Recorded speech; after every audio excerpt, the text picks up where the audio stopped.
Il y a au Val-de-Grâce un service unique au monde. Eh bien, ce service qui mérite à Maurestin l'admiration universelle est celui des défigurés, de ceux qui n'ont plus de nez, plus de bouche, dont la face n'est qu'un trou sous les yeux. Là, on refait des traits, on refigure, on rend un visage à celui qui serait condamné à la cagoule, écrit en 1915 l'écrivain et critique d'art Joséphin Péladan.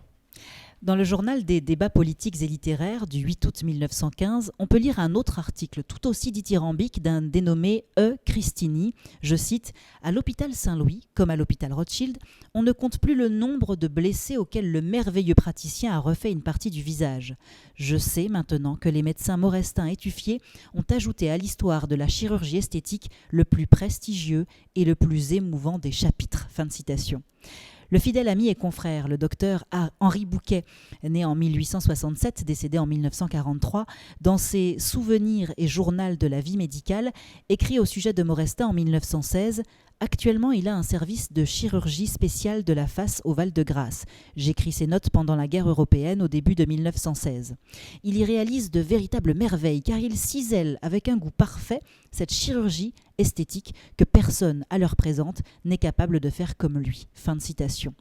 Maurestin rédige et communique ses méthodes opératoires et résultats à la Société de chirurgie et à l'Académie de médecine, présentant des photos et faisant parfois venir des soldats blessés devant une assistance impressionnée et admirative qui le couvre d'applaudissements.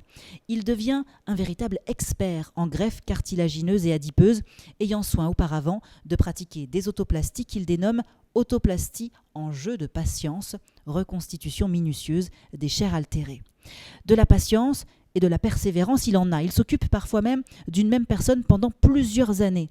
Dans un domaine qui, au début du XXe siècle, n'en est qu'à ses balbutiements, il passe d'un statut de pionnier à celui de maître de la chirurgie crânio-maxillofaciale, ce qui lui vaudra le surnom posthume, et amplement mérité, de chirurgien des gueules cassées, ou encore de père des gueules cassées. Ces soldats horriblement défigurés qu'on appelle les mutilés de la face, les mutilés faciaux, les blessés faciaux ou encore les grands blessés de la face se dénomment familièrement entre eux les baveux, les blessés de la trogne. Le terme gueule cassée, lui, n'apparaîtra qu'en 1921.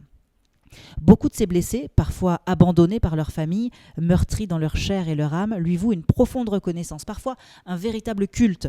Certains patients du Val-de-Grâce créent dans l'hôpital militaire leur revue, la Greffe Générale, organe des blessés de la face, c'est son nom, dont la devise est « Rire quand même ».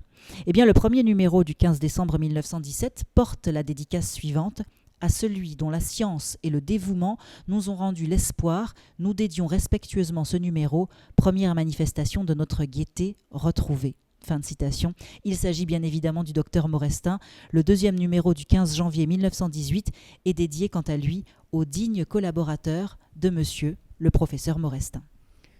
À signaler que notre éminent docteur soignera un soldat sans doute asiatique ou malgache, le capitaine Doyo, D-O-I-O, blessé en 1916 avec la mâchoire inférieure fracassée. Le professeur Maurestin lui dit « Mon cher enfant, maintenant que vous avez servi la France et que vous êtes tombé blessé, rentrez chez vous. Le gouvernement vous saura gré de ce que vous avez fait. » « Non, dit le capitaine, tant qu'il existera encore une goutte de sang dans mes veines, je le donnerai pour la France. »